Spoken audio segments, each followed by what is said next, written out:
Boy helps man in wheelchair. Later realizes it was his missing grandfather. Asterisk. The summer heat was oppressive as 12-year-old Marcus Williams walked through downtown Springfield, carrying a bag of groceries for his grandmother. It was a routine, errand that he had done countless times before, but today would be different in ways he could never have imagined. The sidewalks were crowded with people hurrying to escape the blazing sun, and Marcus was eager to get home to the air conditioning and his grandmother's homemade lemonade dot as he approached the intersection of Main Street and Fifth Avenue. Marcus noticed an elderly man in a wheelchair struggling to navigate the busy crosswalk. The man appeared to be in his 70s, with silver hair and weathered hands that gripped the wheels of his chair with determination. He was trying to cross the street before the light changed, but the wheelchair seemed to be having mechanical problems, and he was moving much slower than the flow of pedestrian traffic. Marcus watched as other people walked around the man, some glancing at him with mild concern, but no one stopping to help. The crossing signal was already flashing, indicating that the light would change soon, and the elderly man was only halfway across the wide intersection. Cars were beginning to inch forward, their drivers growing impatient with the delay. Without hesitation, Marcus ran toward the man, his grocery bag bouncing against his hip. "Sir, let me help you," he called out, reaching the wheelchair just as the light began to change. Marcus quickly moved behind the chair and began pushing, helping. The man reached the safety of the sidewalk just as the traffic light turned green and cars began moving through the intersection. "Thank you, young man," the elderly man said, his voice hoarse with emotion and exhaustion. "I don't know what would have happened if you hadn't helped me." Marcus looked down at the man and felt a strange flutter of recognition, though he couldn't quite place why the stranger seemed familiar. The man had kind eyes behind wire-rimmed glasses, and there was something about his facial features that reminded Marcus of someone, though he couldn't identify who. "Are you okay, sir?" Marcus asked, noticing that the man seemed disoriented and confused. "Do you need help getting somewhere?" The elderly man looked around as if he wasn't sure where he was. I'm not sure," he said slowly. "I was trying to get to the library, but I think I got turned around. Everything looks different than I remember." Marcus felt a surge of compassion for this confused elderly man who seemed lost and vulnerable in the busy downtown area. Despite his own eagerness to get home, he knew he couldn't just leave someone who clearly needed help. Marcus looked at the elderly man with growing concern. The man's clothes were clean but worn, and his wheelchair, while functional, showed signs of heavy use. Most troubling was the look of confusion in his eyes, as if he was struggling to remember something important. "The library is just 2 blocks. That way," Marcus said, pointing down Fifth Avenue. "But, sir, are you sure you're okay? You seem a little confused." The man rubbed his forehead with a trembling hand. Yes, I suppose I am confused. I've been having trouble remembering things lately. My name is ... My name is..." He paused, his brow furrowing with concentration. William Thompson." Marcus felt another strange flutter of recognition at the name, but he couldn't understand why. "I'm Marcus Williams," he said, extending his hand. "It's nice to meet you, Mr. Thompson." William's eyes widened slightly when he heard Marcus's name, and William's eyes. He stared at the boy with an intensity that made Marcus feel uncomfortable. "Williams," William repeated slowly. That's a good name. A strong name. "Mr. Thompson, would you like me to help you get to the library?" Marcus offered. "I can push your wheelchair if you'd like. It's not far." William nodded gratefully. "That would be very kind of you, Marcus. I don't seem to be managing very well on my own today." As they made their way down Fifth Avenue, Marcus found himself studying William's profile. There was something so familiar about the man's features, the shape of his nose, The way his eyes crinkled when he smiled, the stubborn set of his jaw. It was like looking at a puzzle piece that almost fit, but not quite. "Mr. Thompson, Marcus," said as they walked. "Have we met before? You seem familiar to me somehow." William turned to look at Marcus with an expression that was both hopeful and sad. "I don't think so, son. But you remind me of someone I used to know, someone very important to me." They continued in comfortable silence for a few minutes, with Marcus pushing the wheelchair and William pointing out directions. As they approached the library, William suddenly grabbed Marcus's arm. "Marcus," he said urgently, "I need to tell you something. I think I'm not supposed to be here. I think someone is looking for me." Marcus felt a chill run down his spine. "What do you mean, Mr. Thompson? Are you in some kind of trouble?" William's eyes filled with tears. "I don't remember everything clearly, but I think I have a family.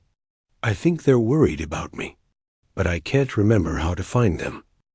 Marcus felt his heart racing as he processed William's words. The elderly man was clearly suffering from some form of memory loss, and it was becoming apparent that he might be a missing person. Marcus thought about his grandmother, who was probably wondering where he was, but he knew he couldn't abandon William in his current state. "Mr. Thompson, when was the last time you remember being with your family?" Marcus asked gently. William closed his eyes and concentrated. I remember a woman. She had gray hair and kind eyes. She was crying. And there was a boy. A young boy who looked like..." He opened his eyes and stared at Marcus. "He looked like you." Marcus felt his breath catch in his throat. "Mr. Thompson, what was the woman's name? Can you remember?" "Dorothy," William said suddenly, his face lighting up with the memory. "Her name was Dorothy. She was ... She was my wife. But something happened. There was an accident, and then everything became confused." Marcus's world tilted on its axis. His grandmother's name was Dorothy Williams, and she had been married to a man named William Thompson before she remarried and became Dorothy Williams. But that man, Marcus's grandfather, had disappeared 5 years ago after suffering a head injury in a car accident. He had wandered away from the hospital and had never been found. "Mr. Thompson," Marcus said, his voice barely above a whisper, "what's your wife's last name?" William looked confused again. I'm not sure. Sometimes I think it's Thompson, but sometimes I think it's something else. Williams, maybe?" Marcus felt tears welling up in his eyes. "Mr. Thompson, I think you might be my grandfather." William stared at Marcus with growing recognition and wonder. "Your grandfather? But that would mean... Dorothy is ... my grandmother," Marcus finished. "Grandma Dorothy. She's been looking for you for 5 years. She never gave up hope that you are still alive." The two of them sat in stunned silence outside the library, both trying to process the magnitude of what they had discovered. William reached out with a shaking hand and touched Marcus's face. "You have her eyes," he whispered, "Dorothy's eyes. And you have the Williams chin, strong and stubborn, just like your father." Marcus couldn't hold back his tears any longer. "Grandpa, we thought you were dead. Grandma cries sometimes when she looks at your pictures. She kept your room exactly the way it was when you left." William's own tears were flowing freely now. "I've been so lost, Marcus. I've been living in a care facility, but I couldn't remember who I was or where I belonged. Sometimes I would have flashes of memory, a woman's face, a child's laughter, but I could never put the pieces together." "How did you end up here today?" Marcus asked. I think I was trying to find something, or someone. I felt like I needed to be somewhere, but I couldn't remember where. And then you appeared, and everything started to make sense." Marcus knew he had to get William home to his grandmother immediately, but he also realized that this reunion needed to be handled carefully. Dorothy Williams had spent 5 years grieving for her lost husband, and the shock of seeing him alive might be overwhelming. "Grandpa," Marcus said, "I need to call Grandma and prepare her. This is going to be a huge shock for her."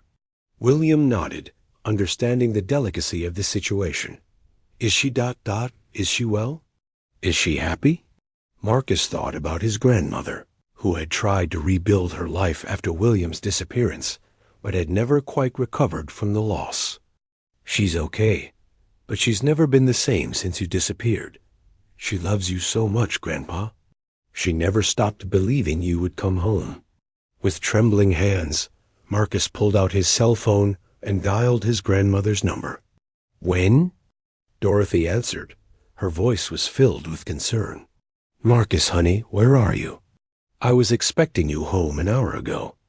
"Grandma," Marcus said, his voice shaking with emotion, "I need you to sit down. I have something incredible to tell you." "What's wrong, sweetheart? You're scaring me." "Nothing's wrong, Grandma. Everything's right. I found him. I found Grandpa." There was a long silence on the other end of the line. "Marcus, what are you talking about? Grandpa William?" "He's here with me. He's alive, Grandma. He's been living in a care facility, but he couldn't remember who he was. But he remembers now. He remembers you." Dorothy's sob was audible through the phone. "That's not possible, Marcus. Your grandfather died in that accident. The doctors said." "The doctors were wrong, Grandma. He's right here. Do you want to talk to him?" Marcus handed the phone to William, whose hands were shaking as he took it. "Dorothy?" he said tentatively. The sound that came through the phone was part sob, part scream, part prayer. "William? Oh my God, William, is it really you?" "It's me, my love," William said, tears streaming down his face. "I'm so sorry I've been gone so long. I couldn't remember how to find you. Where are you? Where have you been? I've been looking for you for 5 years." "I don't remember everything clearly," William admitted, "but I'm with Marcus now, and he's going to bring me home to you." Dorothy was crying so hard she could barely speak. "I never gave up hope. I knew you were out there somewhere. I could feel it in my heart." Marcus took the phone back. "Grandma, we're coming home now. Are you going to be okay?" "I'm going to be better than okay, sweetheart. You've just given me the greatest gift imaginable. You've brought my husband home." The taxi ride to Dorothy's house was filled with a mixture of excitement, nervousness, and wonder. William sat quietly, occasionally asking Marcus questions about the family and trying to piece together the years he had lost. Marcus told him about school, about his friends, about the family gatherings where his absence had been felt so keenly. "Grandma kept all your things," Marcus explained. "Your clothes are still in the closet. Your books are still on the knitstand, and she still sets a place for you at dinner on your birthday." William wiped his eyes. "I don't deserve her love after being gone so long. Grandpa, you didn't choose to leave. You were hurt and confused. Nobody blames you for that." As they pulled up to the familiar house on Elm Street, Marcus could see his grandmother standing on the front porch, her hands pressed to her mouth in disbelief. She looked older than William remembered, her hair completely gray now, but her eyes were the same warm brown that had captured his heart 45 years earlier. William struggled to get out of the taxi and into his wheelchair, his emotions making his movements clumsy and uncertain. Marcus helped him, then began pushing the wheelchair up the ramp that had been installed years earlier when Dorothy had briefly used a walker after knee surgery. "Dorothy," William called out as they approached the porch. Dorothy walked slowly down the ramp, her eyes never leaving William's face, as if she was afraid he might disappear again if she looked away. When she reached him, she knelt beside his wheelchair and took his face in her hands. "You're real," she whispered. "You're really here." "I'm here, my love," William said, covering her hands with his own. "I'm so sorry I was lost for so long." Dorothy kissed him then, a kiss that held 5 years of grief, hope, and unwavering love. Marcus watched with tears in his eyes as his grandparents were reunited, understanding that he had witnessed something miraculous. "How did you find him?" Dorothy asked Marcus, still holding William's hands. "I didn't find him, Grandma. He found me. Or maybe we found each other. I was just trying to help someone who needed help, and it turned out to be the most important person in our family." Dorothy looked at Marcus with overwhelming gratitude. "You brought him home to me. You brought my heart home." William looked between his wife and his grandson, his memory becoming clearer with each passing moment. "I remember now," he said softly. "I remember how much I love you both. I remember what home feels like." 6 months after the miraculous reunion, the Williams family had settled into a new normal that felt both familiar and wonderfully different. William's memory had improved significantly with the help of medical treatment and the loving support of his family. While he still had gaps in his recollection of the years he had been missing, his memories of his life with Dorothy and his love for his family had returned fully. The care facility, where William had been living, was amazed by his transformation. He had been known there as John Doe, a patient with severe amnesia who had been found wandering the streets 5 years earlier. Despite their best efforts, they had never been able to identify him or locate his family. The reunion with Dorothy and Marcus had not only restored his identity, but had dramatically improved his cognitive function. "It's remarkable," Dr. Sarah Chun, William's neurologist, told the family during a follow-up appointment. "The power of love and familiar surroundings in treating memory loss cannot be underestimated. William's brain is healing in ways we rarely see." Marcus had become something of a local hero, with news outlets covering the story of the boy who helped a stranger and discovered his own grandfather.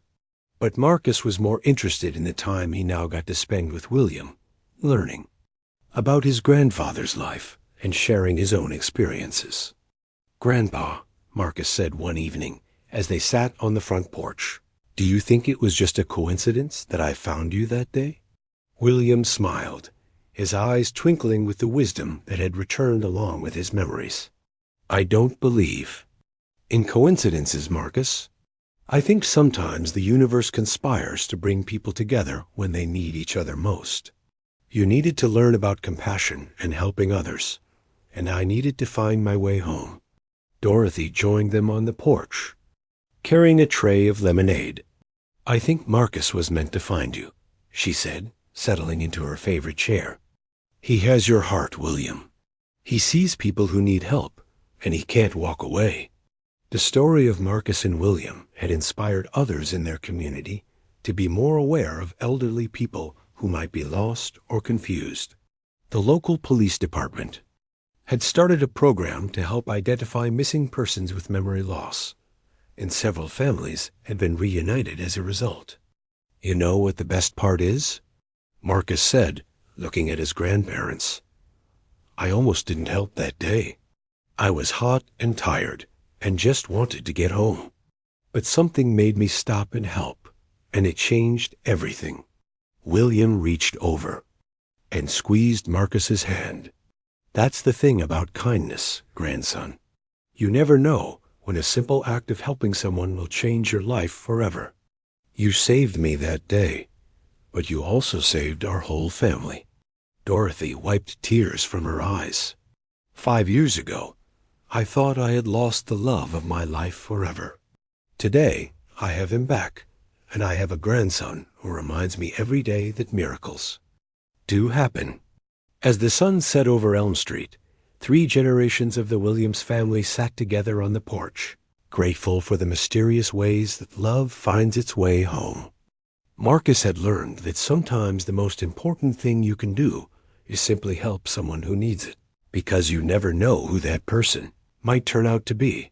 the wheelchair that had once been a symbol of William's isolation and confusion, now sat beside the porch as a reminder of the day when a boy's compassion brought a family back together. And every time Marcus saw someone who needed help, he remembered the lesson his grandfather had taught him, that we are all connected in ways we cannot imagine, and that kindness is the thread that weaves us together.